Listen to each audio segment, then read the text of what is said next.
greetings once again, Gentleman Jim here, the Tailor.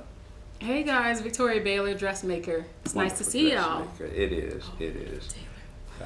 As you know, we were talking about problem solving challenges that you might have, and Victoria's going to show you guys the how she solved her problems. Yeah. I'm going to talk a little about things that come to me. People call me from all over with a challenge that most of the time I answer them on the phone.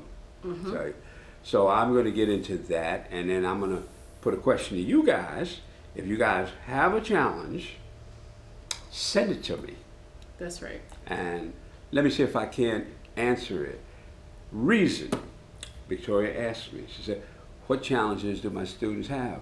I said, the only challenge they have is getting it right.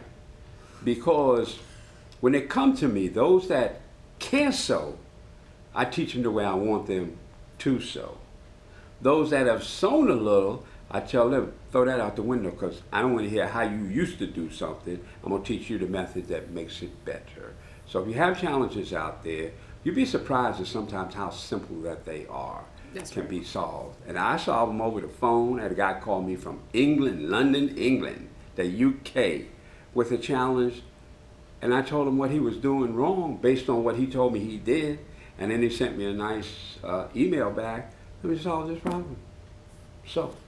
And I think that's a great thing about it. One little bit of information can change what you know and change what you do. Mm-hmm. And I totally agree. So because Mr. Jim works at the top, y'all know he's been doing this 50-something plus years, I totally get what you're saying. So to make it easier on the both of us, go ahead and submit your problem in the comment section below.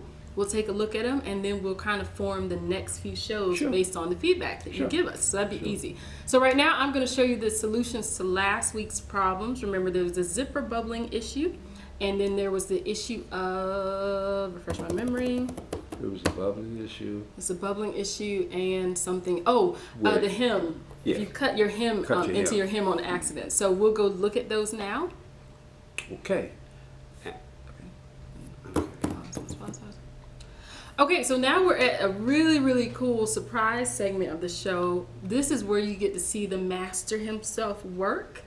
Mr. Jim, I have to admit, is the only master tailor I've actually ever met, which is really great. I've seen some online, but to see his techniques and to see him work is extraordinary. And we have a really great treat today because he is doing a remake of something that's really phenomenal. That's a historical piece. He'll explain that to you, and you actually get to do a walking tour with him as he shows you his handiwork on a custom tailored jacket. Take it away, professional. Several months ago, I had a gentleman call me from Oklahoma. He called me from Oklahoma. I'm in Savannah, Georgia. But at any rate, he was a long-distance truck driver, and he wanted to get married, and he wanted a suit made. And I immediately told him, no, I don't make no suits. I don't make no suits for nobody. Okay. He always says no sometimes. It's hilarious. But then he said, well, I'm going to send you a picture of this suit. And he said, nobody seems to know how to make it. I said, well, I'll ask around. And then he sent me the picture. And it just so happened he sent me the picture. Yes. Okay, we're going to show you that now. Hey guys, it's Victoria Baylor from the Tailor and the Dressmaker show. This is my segment where we're, remember, problem solving. This represents, maybe I should tell you, this little rectangle here, let's pretend, represents the leg of a pant. And remember the scenario I presented. The problem was, what if you were hemming this pants leg? So this is a pants leg here. You don't see the rest of the pant up there. You don't even see the opposite leg. We're just focusing on one of the pants legs. So remember, when you hem, you cut one specific spot, and then there's the actual that's the width of the hem, and this is going to be the fold line. So the scenario was, what happens if instead of cutting this line, you cut this hem line, or I'm sorry, the fold line. So I'll do a quick little demonstration. So I meant to cut here, but instead, and this is a true story because this happened to me, I cut right here. And I did cut in probably like a good inch or two before I realized it, and I was like, oh darn. So what happens? How do you repair this? Because again, this is supposed to be a hem pair of pants, and it's supposed to hem up like this. But now you have a cut right there. How do we fix that? And again, my cut was actually probably a little bit deeper, so let's make it about 1.5 inches. Okay, so I'll show you that solution right now. So we're going to fast forward and move over to this. Here's a simulation of this. First step is definitely want to connect the pieces of fabric, the cut itself. So I use a little strip of interfacing, hence the reason to have scraps around your room. I always keep a bundle of scraps. You can cut off a little piece. I first sealed those two edges together with the interfacing and then simply did like a satin stitch on top. Mind you, the interfacing's in black so that you'll have the contrast and you can see. Obviously, if you were fixing this for someone for real, and your pants were this color, you use white. Oop, I guess that's a thread. Let's get rid of that. Okay. And then second step is satin stitch on top. And I think the width, so the type of stitch you want to use obviously is one where you get a zigzag, but you want it to be a zigzag that's close together, not like a zig. Let me draw a picture. You want a zigzag that's like, not like this.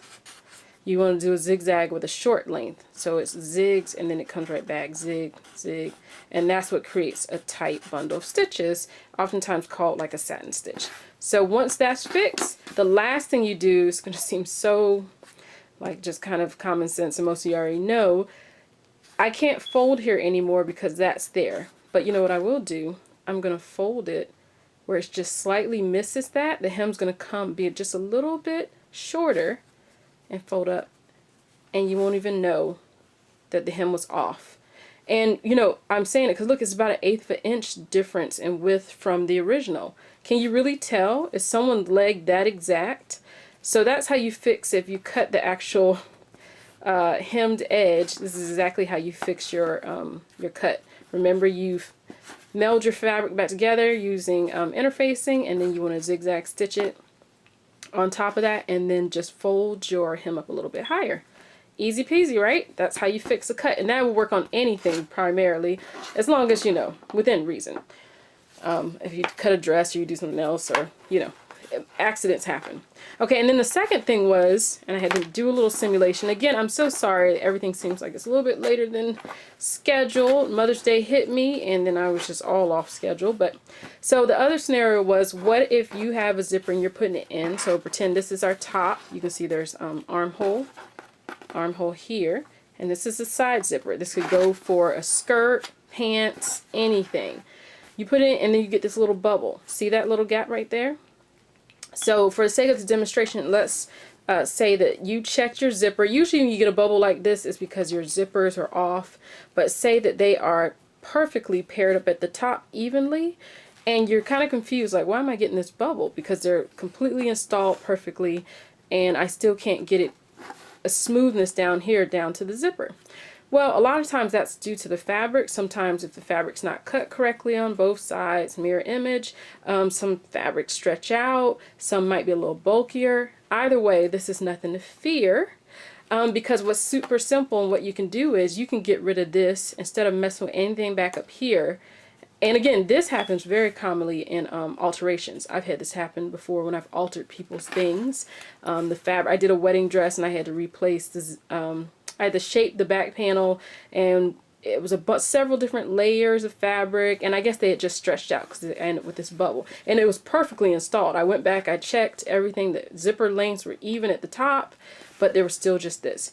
Well, the easiest way to get rid of this is simple. What you want to do is deal with it underneath the bubble. So if you have length, so for instance, this is short. Of course, my zipper is going long. This is just a simulation. But if you had like a skirt and you had, like, you know, much longer length, even probably in something like this, you could let it out, or you can remedy this situation. Easiest thing to do is just pop your stitches going down. And of course, when you do this, I'm on camera and I'm trying to do this in front of camera. You want to do it very carefully because you can end up stretching that fabric more. Obviously, it's all about how you handle fabric and how you get it to mold and do what you want it to do. So you take out a few stitches, maybe like 1 inch or 2, very gently. What you can do is, remember there's a principle called ease in sewing. You can end up easing out that fullness. And see, a little bit's eased out. So if you have more length here, the more length you have, the more you can ease it. So let me just show you an example. For instance, say for instance, if you went all the way down to close to the bottom, that fullness, you're just passing it along. Let's see if we can do this without going all the way through and see if we can get it smooth. Like that. And see how it smooths out? Isn't that nice? Just like that. Completely smooth now. Very, very nice. And actually, even if there's still a little tidbit of a little bubble, what you also can do is, especially like in very flowy fabric, this is a cotton. Let's go, let me pull it up so you can see. So we have nice smoothness here. Sometimes you can let that kind of a small bubble. If you have a really big one, don't try to do that because you're going to end up shifting your panels a little bit too drastically. But in cases where you have a little tiny one like this and you're working with a fabric that's not too thick and bulky, it is so easy just to ease it back into the rest of the length by, again, opening up the base of the zipper down here. What I like to do, especially if I'm working with flowy fabric, is I don't go back and try to sew this in with the sewing machine because sometimes your sewing machine won't catch it right. So what I like to do, and I'm not going to do it for sake of demonstration, just because of time, I will explain it. I like to hand sew it. So I'll get my needle and thread. Let me grab a needle and thread just to show you. I will get a needle and thread and just kind of hand sew it in place. Kind of like do a whip stitch. And you know, whip stitch is when you grab one part and then you go down to the other and you grab up top, you go to the other. It's like in the fold of this side, and then you go in the fold of this one, and then you go back in the fold of this one, and it'll run a stitch all the way down. And then you can flip it over after you've hand stitched it and it's smooth and actually sew down that whip stitch on the inside. It's really, really cool. And you don't have to worry about it shifting. So that's a really cool thing. And actually, just FYI, as a habit, I don't ever usually tack the bottom of my zippers of anything until I place my zipper in. And what I'm saying is, if I'm attaching a skirt, I will leave the back panel completely open, add my zipper first, and then go back in and sew from the base of that zipper down. That kind of cuts down on creating any kind of bubbling or any shifting, because even a minor shift can cause a bubbling like in the zipper. But as you can see, we got rid of it. It's kind of nice through the power and principle of easing.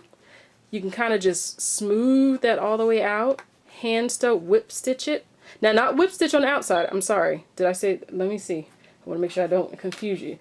Not that kind of whip stitch when you're going, you know, like around, up top, down, bottom. No, I'm talking about when you're like stitching in the ditch. So you're stitching in the fold of this one, you're going in the fold of that one, moving over to the fold of this one. That kind of stitch when you're going all the way around. It's kind of like the same stitch you use when you're hemming a pair of pants. And then again, you can flip over after you've hand stitched that and then sew with the sewing machine. So I hope these problem-solving demonstrations were very helpful. Zippers, especially like an invisible, I mean, you do enough of them, you'll become an expert in no time. Really, really simple to put in, very easy, and even when you have problems like mentioned now, you can avoid it. So anyway, that's how you fix a hem if you cut into it, and how you fix or get rid of a bubble in a zipper. Okay, until next time, bye.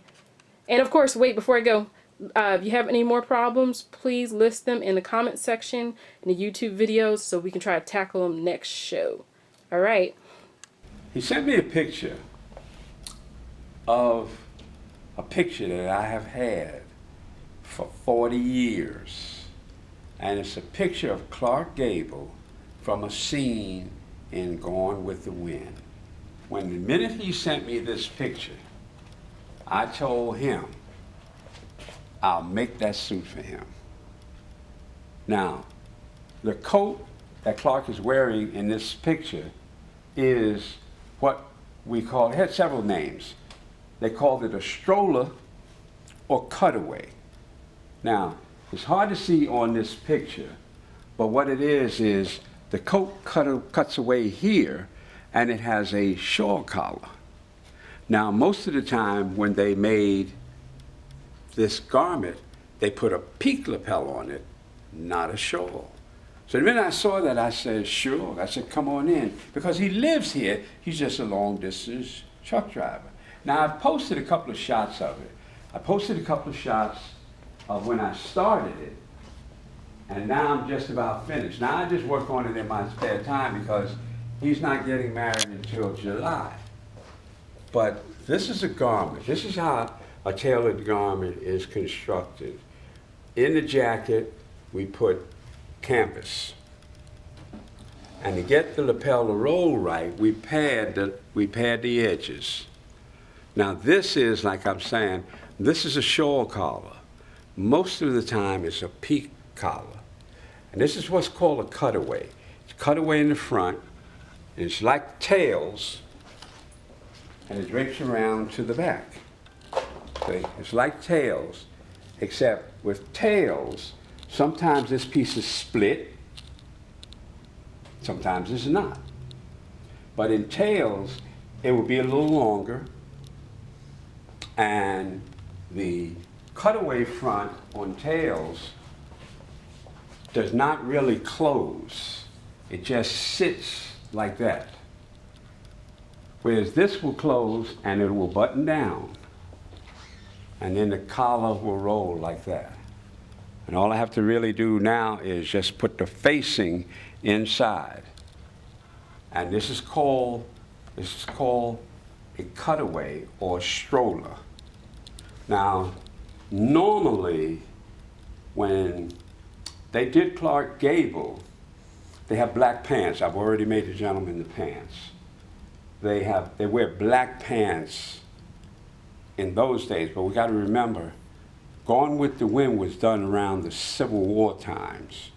But as modern times progressed, they started wearing this jacket with what they call hickory stripe pants. Now this is the way it usually looks. Now they either wore hickory stripe pants or they wore a charcoal gray pants under this. Whereas in formal wear, they wear all black. See, so all I did was make the top, but I put the shawl collar on it. Now this is more modern. That was a throwback from the Civil War days when Gone with the Wind. So that was the difference.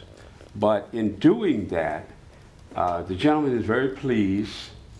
I usually don't show a garment before it's finished because it's not. But he's all right.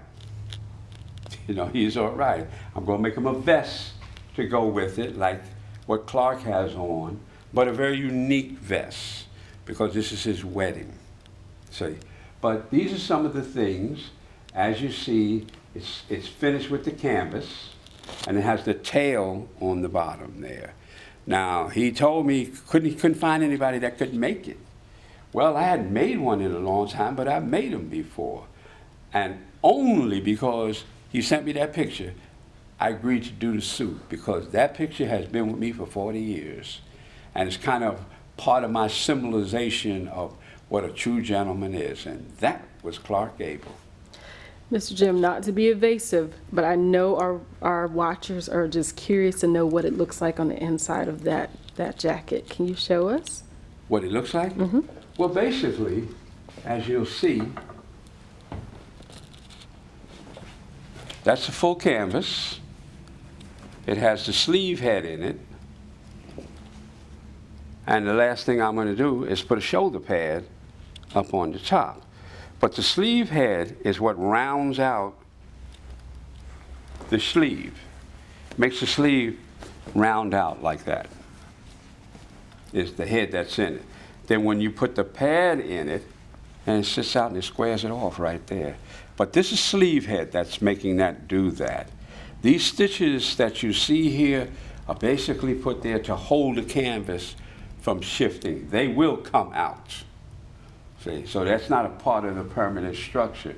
But that's put in there. All of this is done to make sure that the canvas and the fabric lay smooth when it's on there. Here's a welt pocket that I put here. Because, see, if it was a regular coat, there would be a pocket down here. But this is a cutaway. And normally on a cutaway or full tails, you're only going to get this pocket for a handkerchief. right? And like I say, this will have a shawl collar rather than a peak lapel. The padding stitch, you notice how that rolls over? The padding stitch helps it roll. And I see you've used interfacing in addition to the canvas to help shape that lapel. Right. Okay, and then on the inside of the jacket, you do a mix of, I always love that, like in the back, a lot of people, you know, there's no canvas, no anything, but only like on, of course, the front lapel side and stuff like that. If this was a regular coat, this canvas would come all the way down. But because I have a tail on it, now I interface this part of it to make it have a nice sharp edge on it when I finish.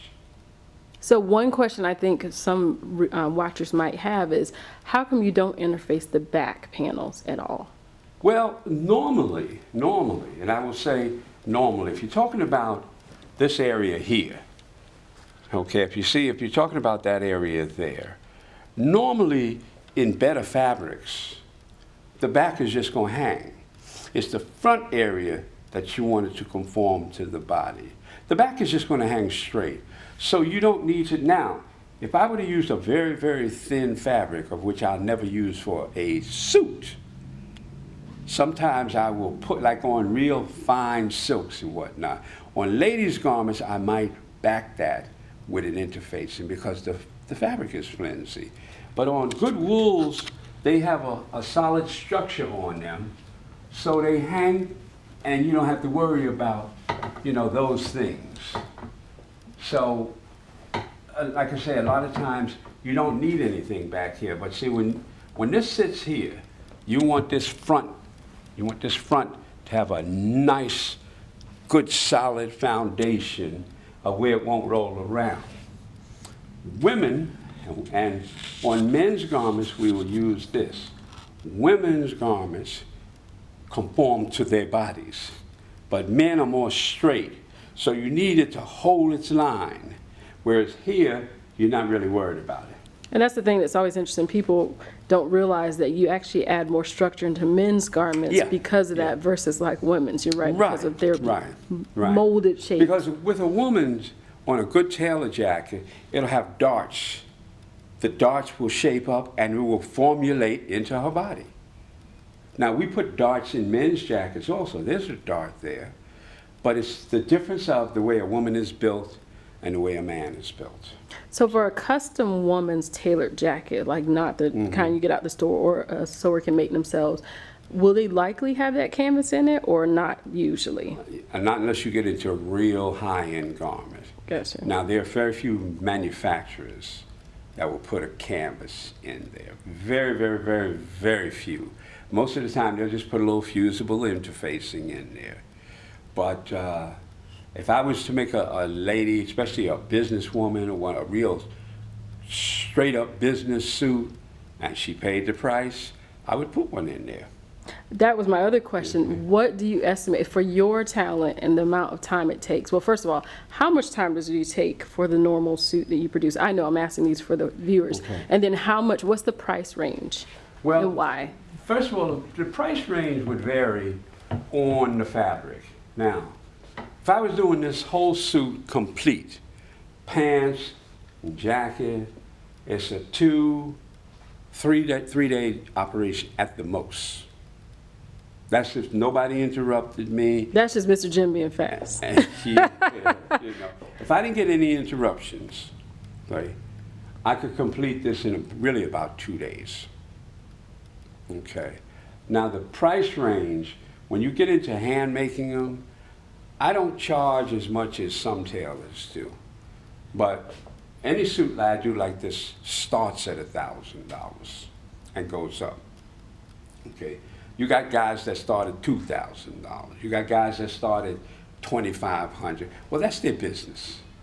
You understand? I would prefer to get a person who will continue to come back to me at my price range than to buy one that was way out there and you might never see him again. Because it comes to building a relationship with your client. Now, if you build a relationship, for argument's sake, if I charge this guy $2,500 to make this, well, I can make him 2. And he'd be even more happier. Now, I'm going to do the same work. The other tailor, he's going to do the same work. There's nothing different.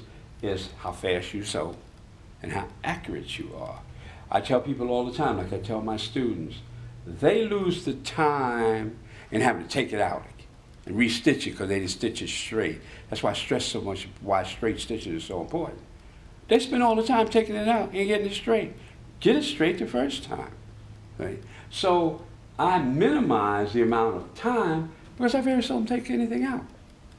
It's just the way it is. But most tailors who have the experience, we don't have time to go back and take it out, make the stitch a little straight. You sew it straight the first time. If you can sew this part of it straight, what happened to that part? That's what I can't understand.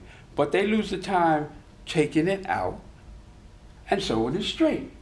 And sometimes they take it out again the first time, and you're all right. It's kind of like driving a car. You don't want to technically drive the car Absolutely. straight on the road Absolutely. part of the way and then be off the road. Yes.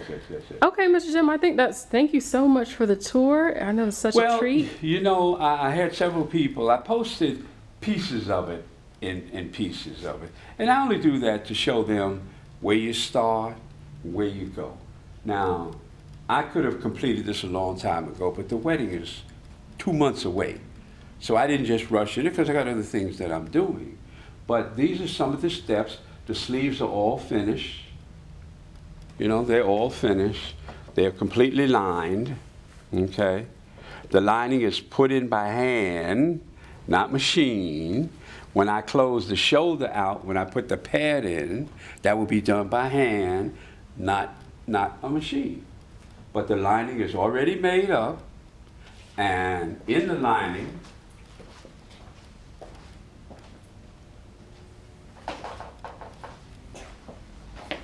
to go in, I put an inside pocket because on most men's jackets, we put an inside pocket.